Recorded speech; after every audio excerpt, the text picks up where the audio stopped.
আসসালামু আলাইকুম এবং আপনাদের সবাইকে স্বাগতম রেকর্ড ভিডিওতে। আজকের এই ভিডিওতে আমরা আলোচনা করব নবম পে স্কেলের আলোকে দশম গ্রেডের বেতন কাঠামো। বিশেষ করে যদি প্রথম ধাপে 100% বেসিক কার্যকর করা হয়, তাহলে দশম গ্রেডের কর্মকর্তার মোট বেতন কত দাঁড়াবে? এই প্রশ্নের উত্তরই আমরা আজ জানব ধাপে ধাপে ক্যালকুলেশনের মাধ্যমে। প্রথমেই আমরা দেখে নেই 2015 সালের অষ্টম জাতীয় বেতন স্কেল অনুযায়ী দশম গ্রেডের বেতন কাঠামো, যেখানে প্রথম ধাপের মূল বেতন ছিল 16,000 টাকা। এখন ধরা যাক ইনক্রিমেন্টের পরে বর্তমান বেতন দাঁড়িয়েছে 26,120 টাকা। তাহলে প্রথম ধাপ থেকে ইনক্রিমেন্ট পরবর্তী এই বেতনের পার্থক্য হলো 26,120 থেকে 16,000 বাদ দিলে যা দাঁড়ায় 10,120 টাকা। এই পার্থক্যটি আমাদের পরবর্তী ক্যালকুলেশনের জন্য খুবই গুরুত্বপূর্ণ। এখন আসি মূল আলোচনায়। নতুন বেতন স্কেল অনুযায়ী প্রথম ধাপের মূল বেতন নির্ধারণ করা হয়েছে 32,000 টাকা। এর সঙ্গে আমরা আগের ইনক্রিমেন্ট পার্থক্য অর্থাৎ 10,120 টাকা যোগ করি, তাহলে দাঁড়ায় 32,000 যোগ 10,120 সমান 42,120 টাকা। এখন নবম পে স্কেলের ধাপগুলোর দিকে তাকালে দেখা যাচ্ছে 42,120 টাকার পরবর্তী ধাপ হলো 42,910 টাকা।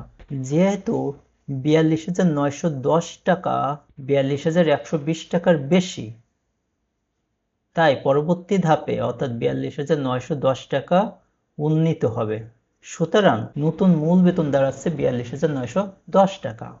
এবার আমরা মূল বেতনের সঙ্গে বিভিন্ন ভাতা যোগ করে মোট বেতন নির্ণয় করব। প্রথমে মূল বেতন 42,910 টাকা। বাড়ি ভাড়া মূল বেতনের 55%, কিন্তু এখানে 42,910 টাকার 55% নয়। প্রথম ধাপে শুধুমাত্র মূল বেতন বাড়বে, কোনো ভাতা নয়। ঢাকা সিটি কর্পোরেশনের জন্য 55%। যদি অন্যান্য সিটি কর্পোরেশন হয় তাহলে 26,120 এর 45% অর্থাৎ 11,754 টাকা।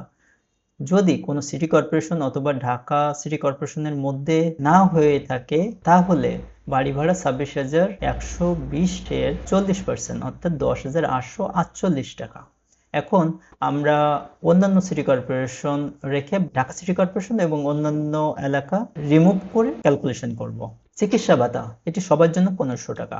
শিক্ষা ভাতা 2 সন্তানের জন্য 1,000 টাকা, যদি 1 সন্তান হয় তাহলে 500 টাকা। মোট বেতন তাহলে 42,910 যোগ 11,754 যোগ 1500 যোগ 1,000, মোট 57,164 টাকা।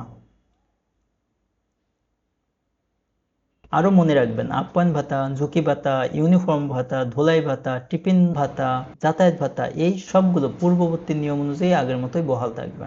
আশা করি আজকের এই ক্যালকুলেশনটি আপনাদের কাজে আসবে। ভিডিওটি ভালো লাগলে লাইক দিন, বন্ধুদের সঙ্গে শেয়ার করুন এবং আপনার মতামত কমেন্ট বক্সে জানান।